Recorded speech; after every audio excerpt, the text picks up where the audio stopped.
What is up, beautiful people? Today we're going to talk about the increased store walk-in volume here in China thanks to the new subsidies specifically targeted for battery swap cars.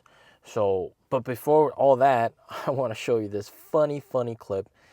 This was caught on NIO's Guardian mode, which is basically like Sentry mode as well.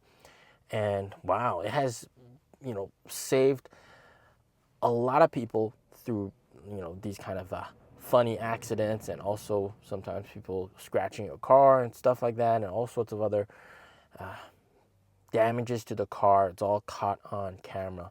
So it's definitely a very useful feature that a lot of NIO owners do appreciate. So this is super funny nonetheless. But of course, we're going to talk about the increased walk-in volume. There's a lot of interest in NIOs right now with the subsidy because people, when you're giving away free money, people are interested. So you're seeing a big increase in walk-in volume.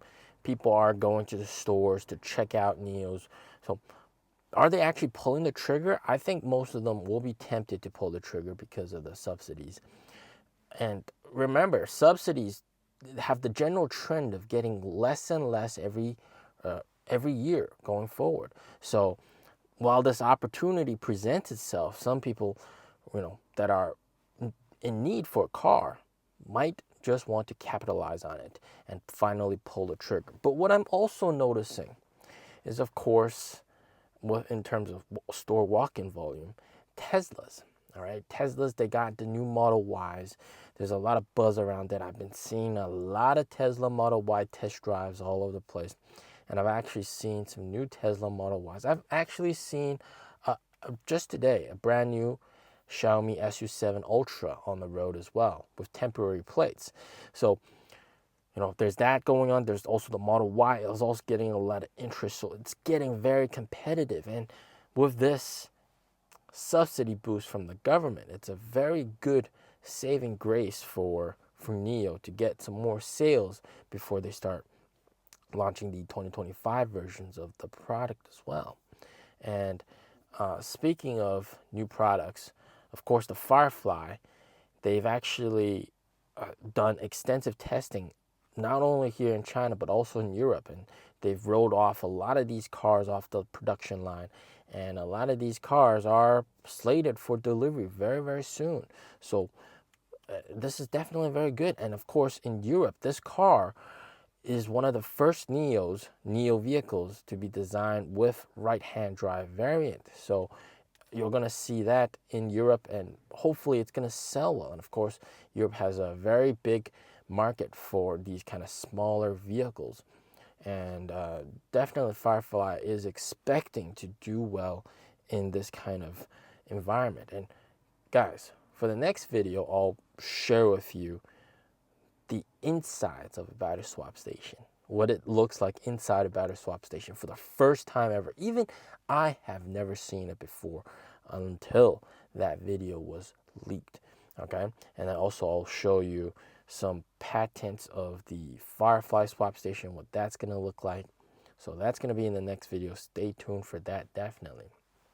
But we're kind of approaching that time where very soon we're going to have all these cars being delivered, and that's really going to help out with sales going forward. But right now, that subsidy is very helpful for both NIO and Onvo.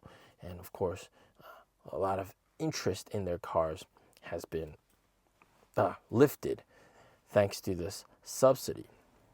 Now, very soon, I know some of you guys were worried about earnings report. When are we going to get earnings?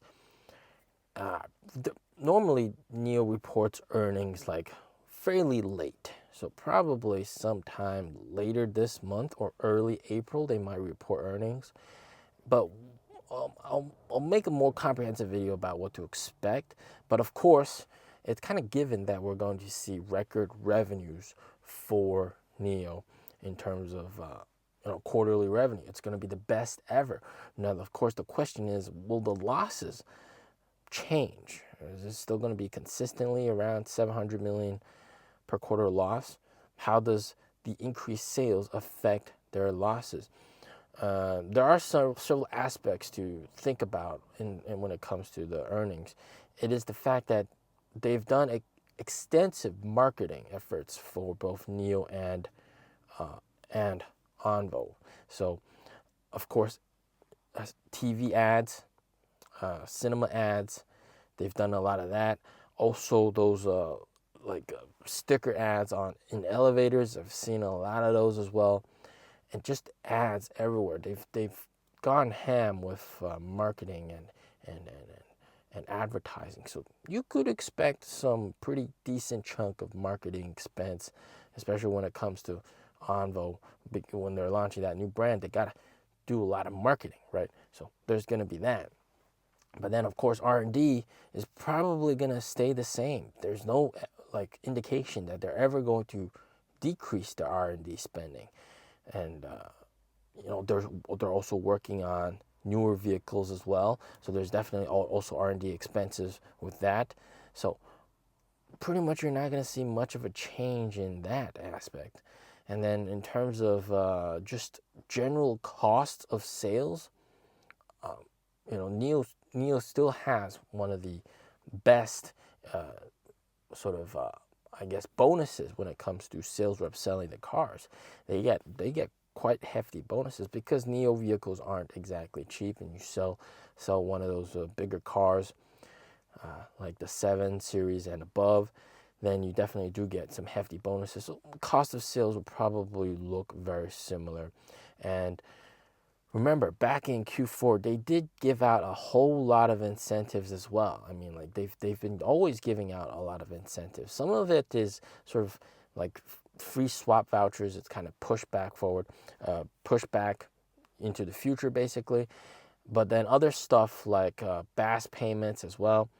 They had the pay 3 month, get 1 month free. Whereas before, it used to be like pay 4 month, get 1 month free. And then they also had the incredible subsidy, massive subsidy when it comes to charging or swapping, worth up to like 2,000, 3,000 RMB per car. So they had a lot of subsidies going on to incentivize sales.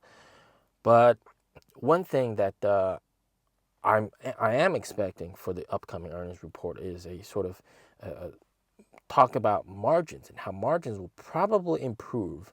And then they will probably expect margins to improve even further going forward because they're not using the NVIDIA or NX chips anymore with the newer 2025 versions of the NIO. So that's going to really help boost margins going forward. But that's, of course, for like the Q2 report or Q3 of 2025 report, whenever we're going to get that, which is like end of this year, when we can actually see that benefit be shown on paper. So slowly things are changing and things are getting better, and definitely moving away from NVIDIA, using their own chips will help with profitability and help with margins. And that could be the big catalyst that will send NIO to the moon. As always, stay safe, stay healthy. Peace out.